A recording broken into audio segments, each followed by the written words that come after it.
Hello everyone, स्वागत है आप सभी का वेट एंड यूट्यूब चैनल पर। आज हम लोग बात करने वाले हैं आरआरबी क्लर्क प्रीलिम्स के एग्जाम के बारे में, जो कि आपका कल और परसों होने वाला है। तो आज इस सेशन में हम लोग डिस्कस करने वाले हैं कि किस तरह से हमारे को आरआरबी के एग्जाम को अटेम्प्ट करना है।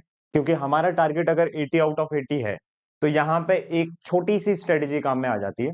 हालांकि 80 आउट ऑफ 80 इसमें अटेम्प्ट करने का टारगेट आपको लेके जाना भी पड़ेगा। अगर आप 80 आउट ऑफ 80 का टारगेट लेके जा रहे हो तो फिर हमें किस तरह से क्वेश्चंस को अटेम्प्ट करना है, क्योंकि ये टारगेट हमारा तभी फुलफिल हो सकता है जब हमारे पास में एक सीक्वेंस होगा। क्वांट का एक पर्टिकुलर सीक्वेंस और रीजनिंग का एक पर्टिकुलर सीक्वेंस। जब हमारे पास में इनके दोनों के सीक्वेंस होंगे तभी जाके हम 80 आउट ऑफ 80 अटेम्प्ट कर सकते हैं। ठीक है भाई। अब जैसे कि मैं आपको यहाँ पे एक चीज बताऊं अगर मान के चलो हमारे पास में क्वांट है, ठीक है। आपको सभी को पता होगा कि क्वांट में हमारे पास में 40 क्वेश्चंस होंगे और इन 40 क्वेश्चंस को करने के लिए एग्जामिनर ने हमारे को जो टाइम दिया है वो टाइम हमारे पास में होगा 20 मिनट्स का। ठीक है। अब इस 40 क्वेश्चंस में हमारे पास में क्या क्या चीजें बन के आती है, कौन कौन से टॉपिक आते हैं और हमारे को किस सीक्वेंस में उसे अटेम्प्ट करना है, वो मैं आपको एक बार बता देता हूं। देखो, सबसे पहला सीक्वेंस हमारा रहेगा कि अगर हम क्वांट के सेक्शन को देखते हैं, पहले आता है या बाद में आता है डजेंट मैटर। अगर पहले, वैसे ज्यादातर मुझे जहां तक आइडिया है कि पहले आपका रीजनिंग का सेक्शन आएगा, उसके बाद में क्वांट का सेक्शन। अगर क्वांट पहले भी आ जाता है तो कोई ज्यादा फर्क पड़ता नहीं है उससे। हम लोग सबसे पहले टारगेट करेंगे अपने सिंप्लीफिकेशन वाले क्वेश्चन पे। ठीक है। सिंप्लीफिकेशन या यू कैन से अप्रोक्सीमेशन। अब दोनों टाइप के क्वेश्चन अगर आएंगे तो फिर ये थोड़ा सा हमारा आधा आधा बांट देगा। या फिर अगर हमारे पास में सिंप्लीफिकेशन के क्वेश्चंस आएंगे या फिर पूरे तरह से अप्रोक्सीमेशन के क्वेश्चन आएंगे तो ये कम से कम हमारे पास में 15 क्वेश्चंस देखने को मिलते हैं। आउट ऑफ 40 15 क्वेश्चंस आपको सिंप्लीफिकेशन अप्रोक्सीमेशन के ही मिल जाएंगे। वो डायरेक्ट सिंप्लीफिकेशन वाले भी हो सकते हैं, डायरेक्ट अप्रोक्सीमेशन वाले भी हो सकते हैं, या दोनों टाइप के कुछ कुछ क्वेश्चन होके कुल मिला के 15 क्वेश्चंस हमारे को मिलेंगे। हमारा सबसे पहला टारगेट यही क्वेश्चंस होंगे, क्योंकि ये सारे के सारे जो क्वेश्चंस होते हैं बहुत ईजी होते हैं। सेकंड नंबर पे जो हमारा टारगेट रहेगा वो रहेगा, अगर हमारी शिफ्ट में क्वाड्रेटिक इक्वेशन आता है तो। ठीक है। क्वाड्रेटिक इक्वेशन अगर आता है तो ये हमारा सेकंड टारगेट रहेगा। अगर क्वाड्रेटिक इक्वेशन नहीं आता है तो सेकंड नंबर पे टारगेट हो जाएगा हमारा डीआई का। ठीक है। डीआई, डीआई यहां पे हमारे आरआरबी क्लर्क पेपर में जो मिलेंगी वो टेबुलर डीआई होगी, बहुत छोटी छोटी डेटा के साथ में, बहुत इजी टू कैलकुलेट रहेगा। टेबुलर डीआई है, उसको दोबारा से रिक्रिएट करना है। जैसे मान के चलिए टेबुलर डीआई में हमारे को एक टोटल पॉपुलेशन दे रखी है, टोटल विजिटेड पर्सन दे रखे हैं, मेल एंड फीमेल का रेशियो दे रखा है। तो मेल एंड फीमेल का जो रेशियो दिया रहेगा और जो सामने वैल्यू दी रही होगी वो बहुत ईजी होगी। जैसे मान के चलिए 42 नंबर दे दिया तो इधर पे 3:4 मिल जाएगा, 7 से दिस 6 टाइम, तो हमारा डेटा निकल के आ जाएगा लाइक 24 एंड 18। तो इस टाइप का आपको डेटा वहां पे देखने को मिल सकता है। ठीक है। अगर आपको टेबुलर डीआई का रिक्रिएट करना है तो आप कर सकते हो, लेकिन इसके जो पांचों के पांचों क्वेश्चंस होंगे वो बहुत इजीली सॉल्व हो जाएंगे। डीआई हमारे को मोस्ट प्रोबेबली दो डीआई मिल सकती है। वो दोनों डीआई इजी टू कैलकुलेट होंगी। किसी एक डीआई में 5 क्वेश्चन 6 क्वेश्चन, यानी कि 10 से 11 क्वेश्चन हमारे को डीआई से मिलने वाले हैं। तो 10 से 11 क्वेश्चन हमारे को मिलेंगे यहां से। और ये पक्की पक्की वाली बात है, लाइक ये हमारे को पक्का मिलने वाला है, ये भी पक्का मिलने वाला है। इसमें अगर ये मिलता है तो कर देंगे, नहीं मिलता है तो कोई दिक्कत वाली बात नहीं है। इसके बाद में हमारे चौथे नंबर पे चला जाएगा अर्थमेटिक। ठीक है। और अर्थमेटिक भी ये मत सोचना कि बहुत ज्यादा टफ आ जाएगा या बहुत ज्यादा ऐसा कॉम्प्लिकेट्स आ जाएगा, बिल्कुल भी नहीं। पेपर बहुत इजी आता है, जैसा कि मैंने बोला है।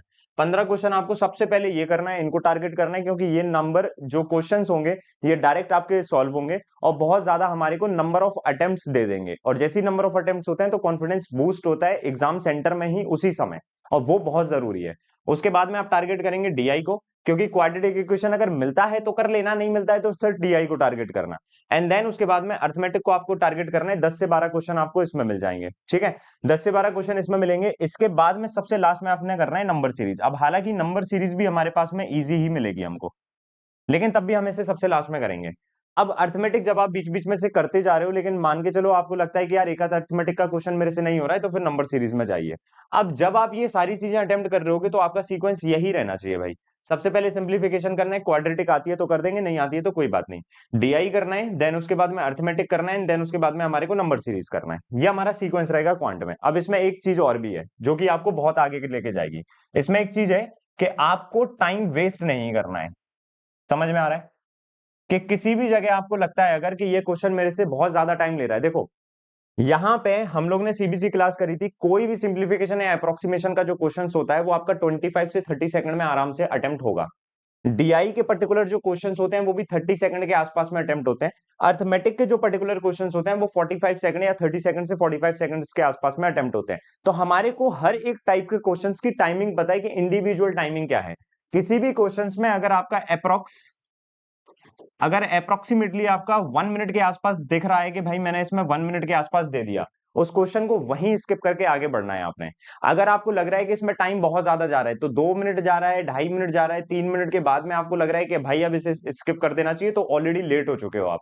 तो ध्यान रखिएगा कि किसी भी क्वेश्चंस पे अननेसेसरी हम 1 मिनट से ज्यादा टाइम नहीं देंगे। और ये सिचुएशन हमारे पास में पूरे कॉन्ट सेक्शन में एक से ज्यादा बार होना भी नहीं चाहिए। अगर हम हर बार में मान के चलो 2 बार मैं किसी क्वेश्चन में फंस गया और मैंने 1-1 मिनट वेस्ट कर दी, तो 2 मिनट वेस्ट हो गए, 18 मिनट अब मेरे पास में बचे हुए हैं। उनमें अब मेरे को पूरे 40 क्वेश्चन करने हैं। तो ऐसी स्थिति कभी भी आएगी तो भाई दिमाग लगा लेना कि यार 30 सेकंड 45 सेकंड के अराउंड में चला गया हूं और मेरे हाथ में शून्य है, मेरे को लॉजिक क्लिक नहीं हो रहा है या फिर मेरे को बन ही नहीं रहा है ये क्वेश्चन, तो सीधा स्किप करना, आगे बढ़ जाएगा। डीआई में कई बार ऐसा होगा कि जब आपके पास में किसी डीआई में 5 क्वेश्चंस होंगे तो उसमें एक क्वेश्चन आपको ऐसा लगेगा कि स्किप कर दिया जाए क्या, या फिर इसको अटेम्प्ट करूंगा तो मैं फंस तो नहीं जाऊंगा, तो उस क्वेश्चन को आपने लास्ट में ही करना है फिर। ठीक है। अगर डीआई में 6 क्वेश्चन आ रहे हैं और 2 क्वेश्चन इस टाइप के आपको दिख रहे हैं, तो उन दोनों क्वेश्चन को उठा के हम लोग को लास्ट में ही करना है फिर। जब हम पूरी बाकी चीजें कर लेंगे, बाकी चीजें यानी कि अर्थमेटिक एंड नंबर सीरीज जब हम लोग कर लेंगे, देन उन क्वेश्चंस पे दोबारा से वापस आएंगे। इससे क्या होगा, इससे आपका टाइम वेस्ट होने से बच जाएगा। क्योंकि अगर हम इंटरनली ये चीज सोच रहे हैं कि भाई इस वाले क्वेश्चन को मैं करूंगा तो फंस तो नहीं जाऊंगा, तो पक्का फंसोगे बेटा अब तुम। तो इससे बेटर ये है कि उसको वहीं के वहीं छोड़ो, अगले क्वेश्चन पे टारगेट करो। जब सारे क्वेश्चन हो जाएं तो फिर वापस से उस डीआई के क्वेश्चन पे आइए और उसको अटेम्प्ट कर लीजिए। ये एक सही अचूक स्ट्रेटेजी है। और कभी भी किसी भी सिंगल क्वेश्चन में बहुत ज्यादा टाइम वेस्ट नहीं करना है, ये हमारा सीक्वेंस रहेगा। और टाइम वेस्ट की मैंने आपको चीजें बताई दी हैं। रही बात अगर रीजनिंग की, तो रीजनिंग में हम लोग किस तरह से समझेंगे।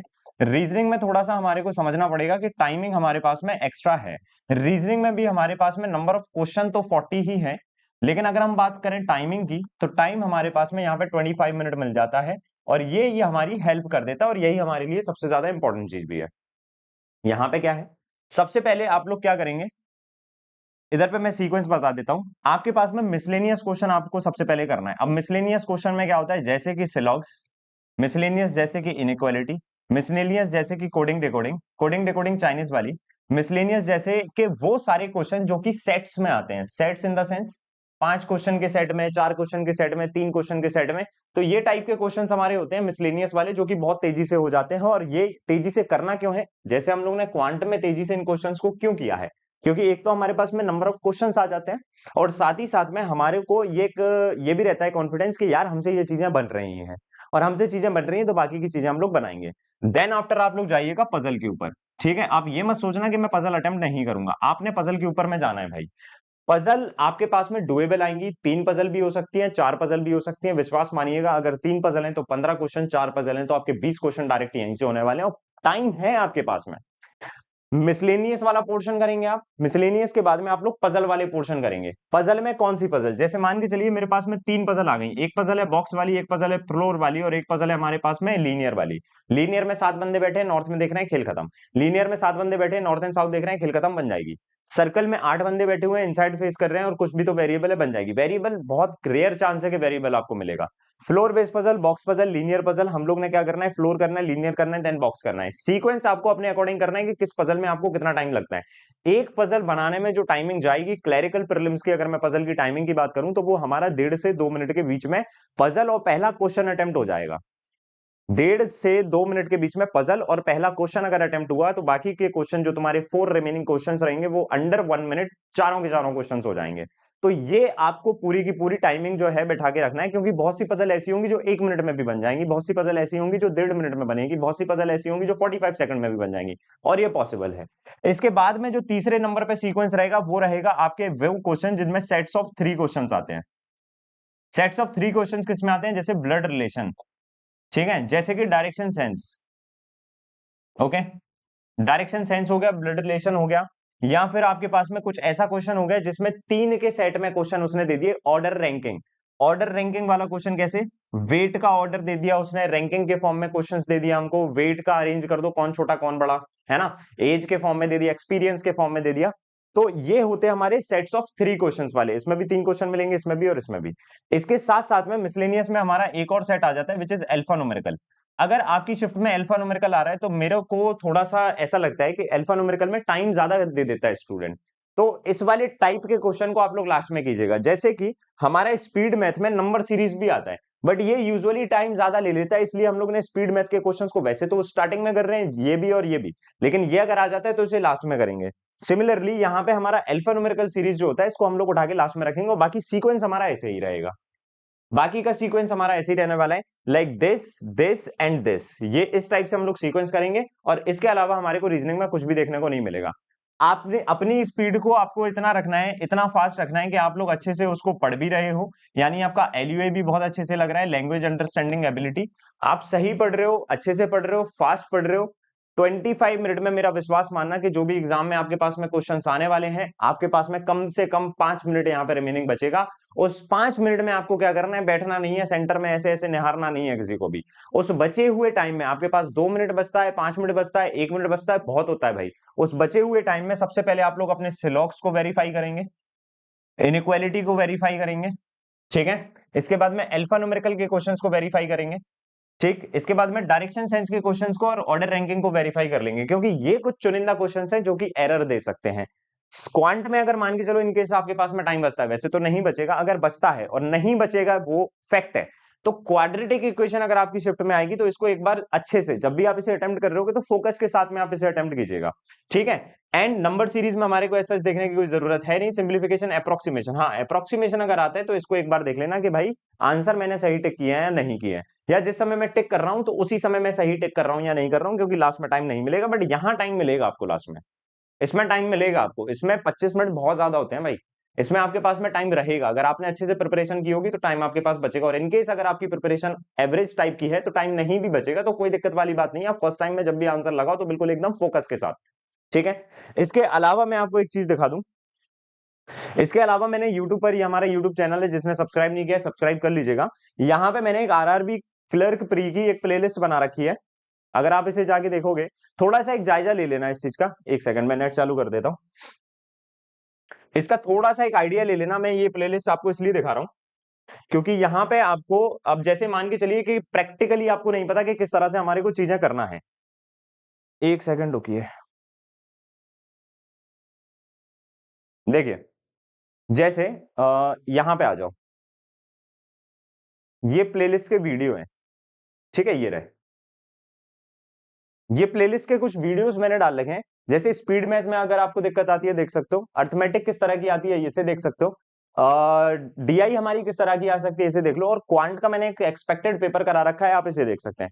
साथ ही साथ में आप एक वीडियो और देख सकते हो जिसमें मैंने टारगेट 80 आउट ऑफ 80 किया है, ये वाला पेपर। इसमें मैंने क्वांट एंड रीजनिंग दोनों अटेम्प्ट करवाए हैं, और क्वांट और रीजनिंग दोनों अटेम्प्ट करा के यहाँ पे अगर आप लास्ट में जाओगे तो किस तरह से कब हमारे को स्विच करना होता है, जैसे मैं बता रहा हूँ ना कि टाइम जब वेस्ट होता है तो हमारे को किस तरह से उससे टैकल करना है, ये सारी चीजें मैंने यहाँ पे करवा रखी हैं। यहाँ पे थोड़ा सा मैं आगे आऊंगा, हाँ जी। तो यहाँ पे अगर आप देखोगे तो मैंने यहाँ पे ऑलरेडी अटेम्प्ट करवाए थे, और 80 आउट ऑफ 80 कैसे अटेम्प्ट होते हैं, कैसे स्कोर आता है, वो ऑलरेडी मैं यहाँ पे समझा चुका हूँ। तो आप इस वीडियो को भी जाके देख सकते हो, जिससे कि एक थोड़ा सा कॉन्फिडेंस आएगा और एक तरीका पता पड़ेगा कि सीक्वेंस जो भी मैंने यहाँ पे चीजें बताई हैं उनको आपको प्रैक्टिकली कैसे करना है। कहीं पे अगर मैं स्टक हो रहा हूं तो कैसे निकलना है, कहीं अगर सर स्टक हो रहे हैं और ऐसी सिचुएशन मेरे साथ भी आ सकती है तो उससे कैसे हमारे को उबरना है, और टारगेटेड स्कोर हमारे को अचीव करना है, क्योंकि हमारा टारगेट 80 आउट ऑफ 80 ही है भाई। 79 आना, 78 आना, 77 आना, ये बात की बात है, हम टारगेट 80 आउट ऑफ 80 लेके जाएंगे। ये एकमात्र ऐसा पेपर होता है जिसमें हम 100% टारगेट कर सकते हैं और अचीव भी कर सकते हैं। तो मेरी तरफ से, वेटरन टीम की तरफ से आपको बहुत बहुत विशेष है, बहुत अच्छे से आप एग्जाम दीजिएगा, साल का आखिरी एग्जाम है, आखिरी प्रहार कर दो, आखिरी हिम्मत दिखा दो, आखिरी स्टेप चल लो। इसके बाद में फिर इसके मेंस की तैयारी भी हम लोग बहुत बढ़िया तरीके से और बेहतरीन तरीके से करेंगे। सभी को ऑल द बेस्ट, बिल्कुल खुश होके जाना, बिल्कुल एंजॉय से जाना, बिल्कुल बहुत मस्त पेपर आता है, बहुत इजी पेपर आता है। अच्छे से जो भी सारी चीजें मैंने इस वीडियो में बताई हैं उसको फॉलो कीजिएगा। बाकी ये वाला वीडियो देख लेना जो कि मैंने यहाँ पे आपको दिखाया है, और इसके अलावा अगर आप देखना चाहते हो तो ये कुछ प्लेलिस्ट मैंने यहाँ पे बना रखी है, इन प्लेलिस्ट को भी आप लोग जाके विजिट कर सकते हैं। जैसे कि ये रही वो प्लेलिस्ट जो कि आरआरबी क्लर्क नाम से ही मैंने यहाँ पे 2025 के लिए बना रखी है, आप इसे देख सकते हो, फास्ट फॉरवर्ड में देख लीजिएगा, अगर देख लिया है तो रिवीजन कर लीजिएगा। आज के लिए इतना ही करते हैं दोस्तों, बाकी हम लोग मिलते हैं अगली क्लास में, और मैं ये जानना चाहता हूं कि आप लोग अगर अटेम्प्ट करके आने वाले हो तो कमेंट सेक्शन में मेरे को बताना कि सर इस बार टारगेट 80 आउट ऑफ 80 है। ऑल द बेस्ट, सभी लोग कमेंट सेक्शन में टारगेट 80 आउट ऑफ 80 जरूर लिखिएगा। बहुत अच्छे से एग्जाम देंगे।